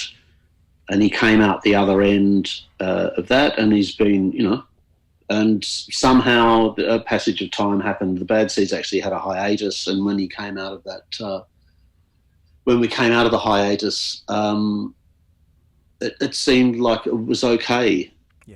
To try and work out if we could keep working together. So, and we were both expecting kids. We were all, myself, Nick, and Warren were all expecting kids, and it seemed like it just seemed like an okay thing to do at the time, to try and do it, and But it really, for me, out of that, so then what comes after that? There's like 4 albums, and really for me, only Abattoir Blues, Lyre of Orpheus is a great album out of that period, out of the whatever, what are they, the noughties or whatever?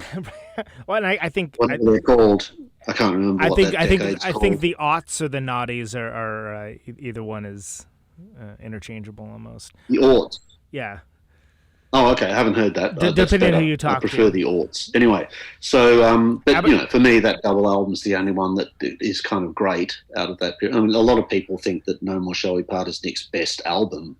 Yeah. And it may be on some levels. But for me, it's one of the only 2 albums where I feel like the band is not really expressing itself. Yeah. I can feel that the band hasn't been given free rein to just play and contribute in a full way. So it's funny going back to it and hearing that and going, oh, because I thought the album was great when we finished it, but it's one of only 2 albums that I feel the band is a bit missing on as a band in its contribution, and that's a shame. Well, you mentioned that's probably other people, that probably wouldn't affect other people's listening. It's just going to affect my listening, Right. Well, understandably, because then I'm like, well, we're a bit shackled here. Yeah. It sounds like that to me, which is, and the other albums don't sound like that. That's kind of the sound of the record almost, to a certain degree. And it's... Yeah. Yep. No More Shall We Part. Yep. Chained together. Shackled. Anyway, literal translation. This is the interview. How long is this interview? Oh, we're wrapping up right now. I wanted. Now that I mention it, okay. No, I just do have other things to do. We've got no, of course. We've opened a gallery, and we've got a Kim Salmon, Stu Thomas exhibition in there, and it's the last day. I think in about an hour we're having finishing drinks, so I have to get round there and be the one of the hosts and things like that. I better get dressed. I really appreciate all the time you've given me. I would feel like it would be disingenuous when I announced that you were going to be coming on to the show. There was a lot of excitement, as you can imagine, but a lot of people really were excited about the fairly recent-ish PJ Harvey tour, the ones that former guest Alan Johannes was on as well. Really incredible reimagining and ensemble effort to put these songs together in this really cool way. Both the last 2 albums have both had really they've been constructed really interestingly and quite methodically in the way that Polly conceived them, and then the subsequent tours both had quite applied theatrical ideas to the presentation, which were designed not to be theatrical and, melodramatic or something. I use theatrical in terms of putting it into a setting whereby the music would be, what's the word? Ameliorated. It would be improved. That it would be a powerful setting for the music, especially the recent music.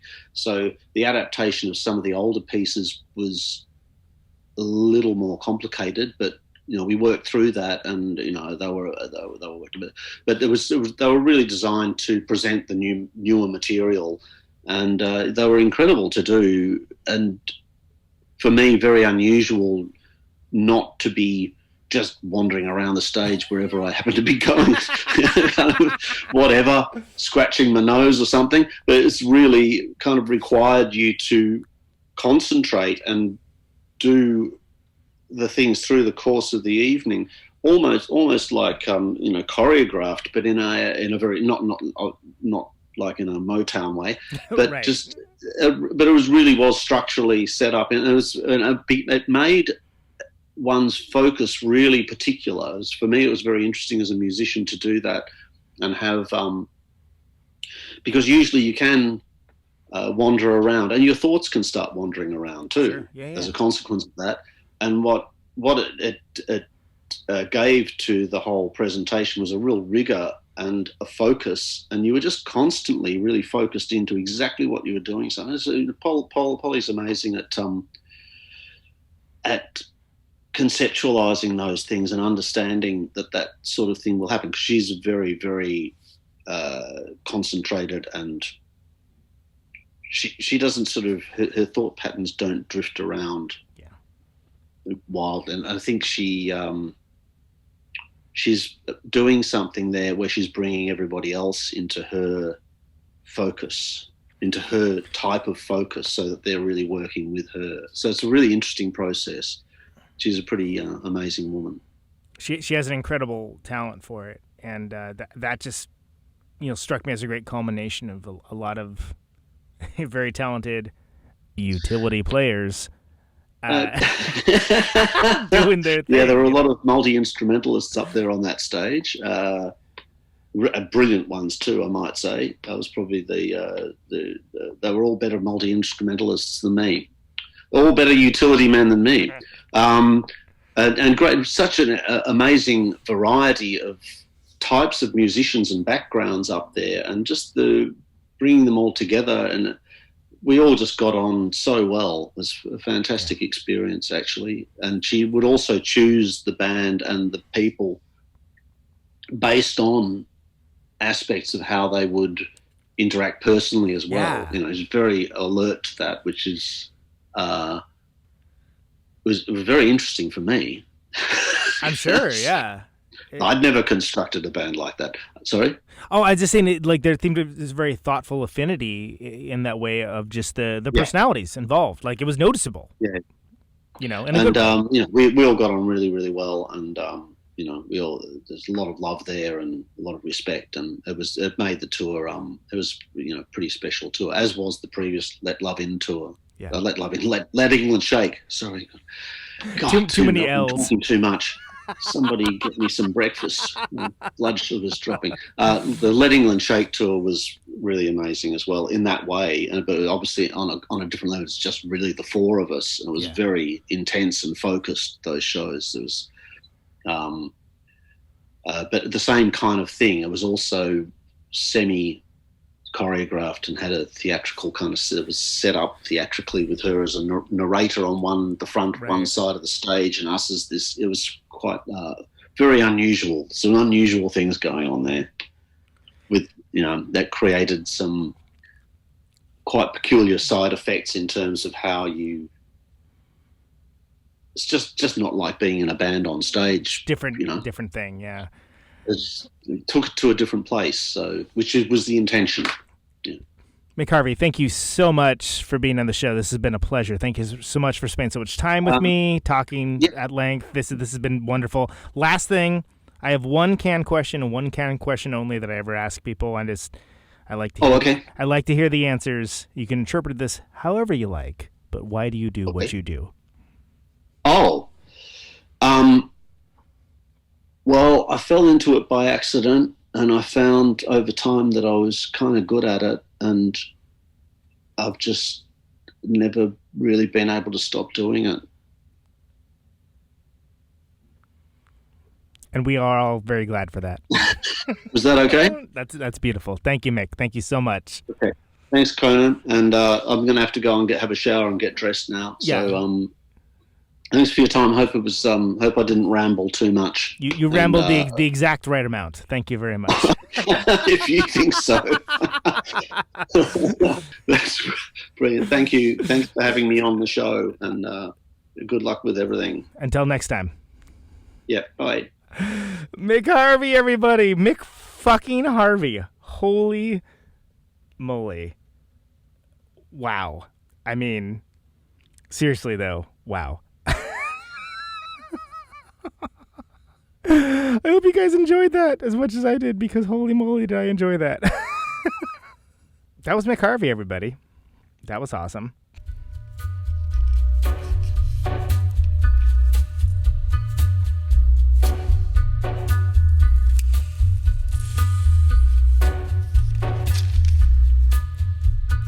Take a little walk to the edge of town and go across the track,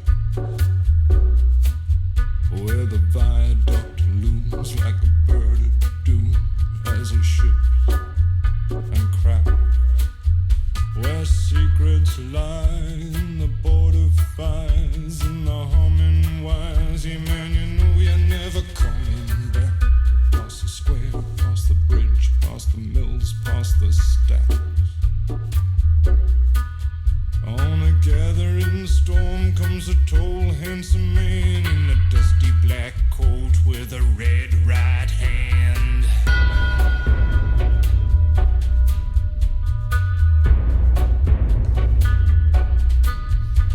He'll wrap you in his arms, tell you that you've been a good boy. He'll rekindle all the dreams that took you a lifetime to destroy.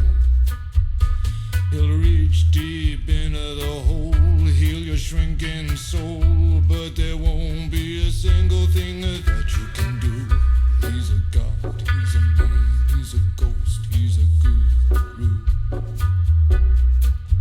They're whispering his name through this disappearing land, but hidden in his coat is a red right hand.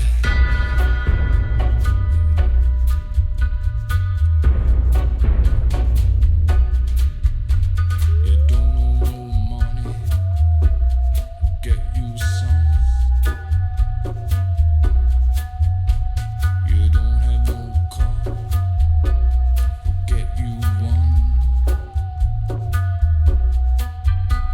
You don't have no self-respect, you feel like an insect. Well, don't you worry, buddy, 'cause here he comes through the ghettos and the barrio and the barry and the slum. His shadow is cast wherever he stands, stacks of green paper in his red right hand.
was Red Right Hand by Nick Cave and the Bad Seeds, featuring my guest on this show, goddamn Mick Harvey. Mick Harvey was on this show, and I dare say that was I got a lot out of it. I hope you guys got something out of it too. What a cool guy. I mean, what more can I say here? Like, it's that was fantastic. I hope you guys enjoyed that.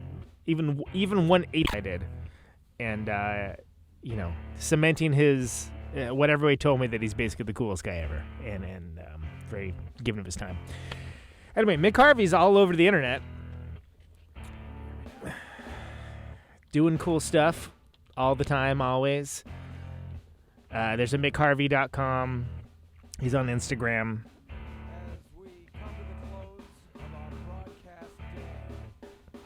Mick_Harvey 9.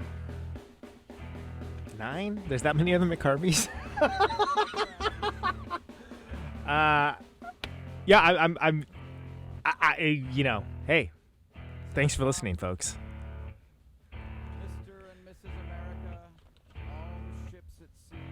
The name of the show is Conan Neutron's Protonic Reversal. Thank you very much for listening to it. The show airs usually Thursdays, 8 Eastern, 7 Central, 6 Mountain, 5 Pacific. This is a Friday edition. 50,000 watts of Midday, noon or midday, depending on which hemisphere you're in, Melbourne time. And good on Mick for being good enough to do it. And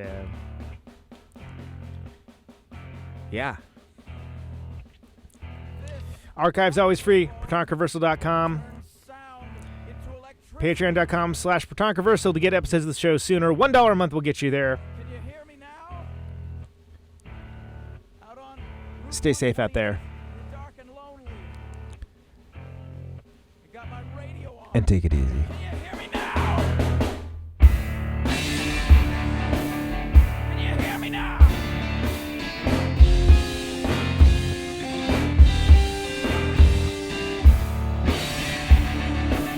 Can you hear me now?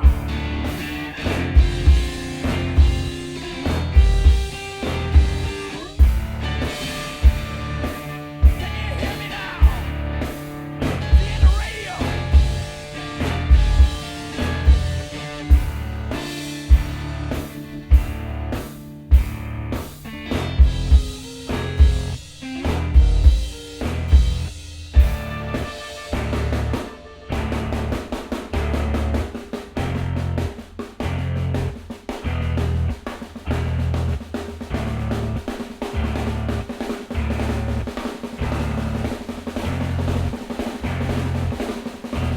And that snare drum and that drum roll means we've got a winner.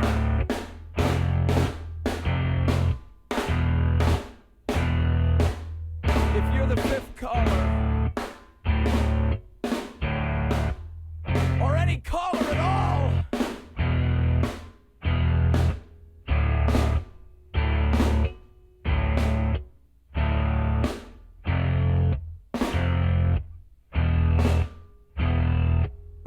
welcome to my top 10.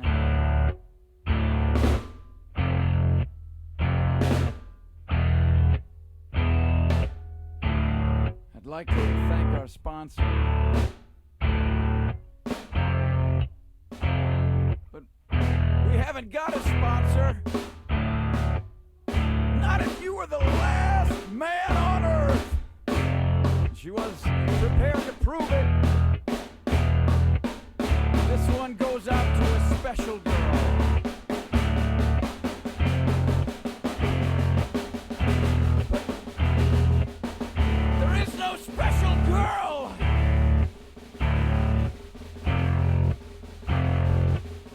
It's the end of radio. The last announcer plays the last record. The last what? Leaves the transmitter. Circle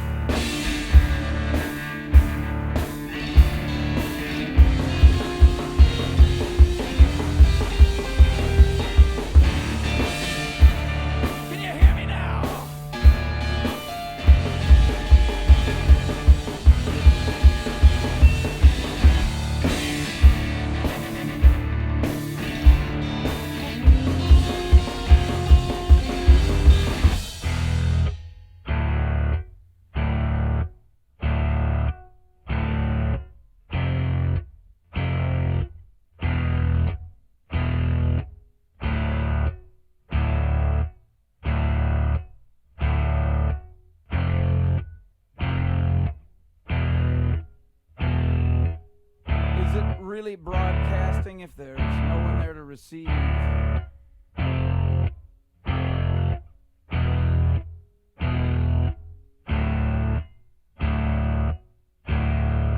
It's the end of radio. As we come to the close of our broadcast day,